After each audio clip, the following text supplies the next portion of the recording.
I'm going to move right on into the indictment because there's a lot of territory to cover. The indictment is divided into basically three parts. It really follows the form of a federal criminal indictment. The first major part is identifying the defendants. And while that was fairly easy in the case of Iraq, it was complicated here because we didn't want to diffuse responsibility, and we didn't want the numbers to be so great that your eyes would be too tired to go on into the charges before you finish reading about all the wrongdoers. We established some criteria.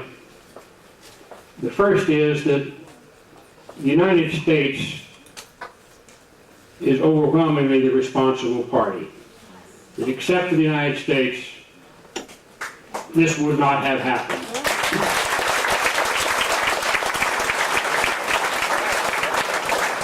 I don't like to say that because, like Camus, I'd like to be able to love my country and still love justice. But you can't blanket the truth. So we've indicted first President Clinton, Madeleine Albright, William Cohen,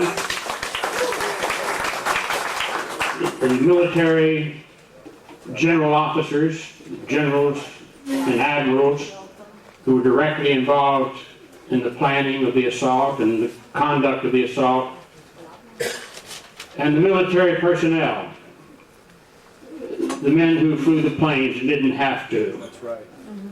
The deck crews and ground crews that loaded the bombs and the depleted uranium missiles and all the rest, even if they were still teenagers, because we have individual responsibilities too.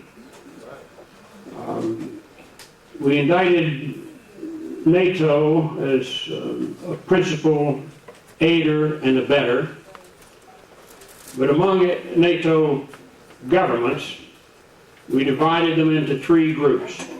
When I say we, I'm sharing the responsibility. The indictment was drawn by me, and it's my responsibility. I should put it that way, but I don't like the personal pronoun, singular. The first group of countries in NATO are those who actually participated in the assault. They're those whose planes and personnel conducted the raids.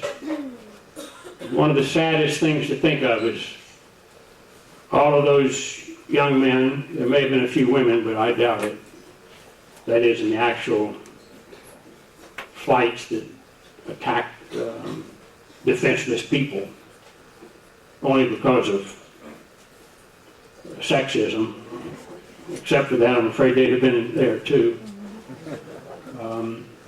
It's the countries that actually participated directly. We give primary responsibility there to three: the United Kingdom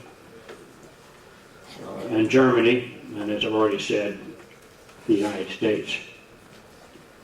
The second group of governments, there are other governments in there, of course, Spain and others who, at least Spain had some pilots who not only refused to fly but protested. Right. But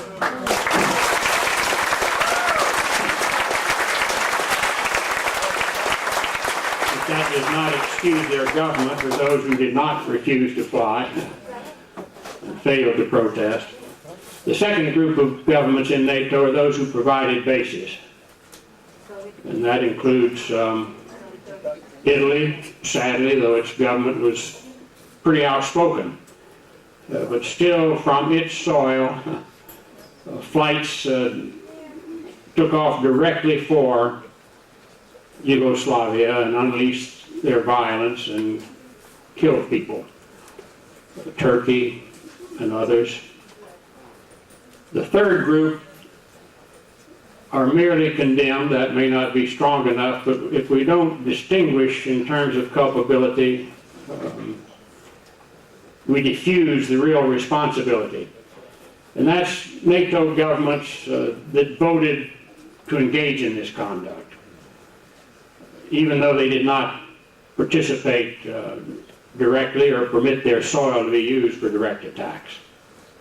The charges themselves are 19. It's a number that we can't seem to get away from. The scope of them is different in many ways. The usual outrages are there, the direct assaults, the crimes against peace, causing war, the war crimes, and the crimes against humanity. But we've tried to develop a more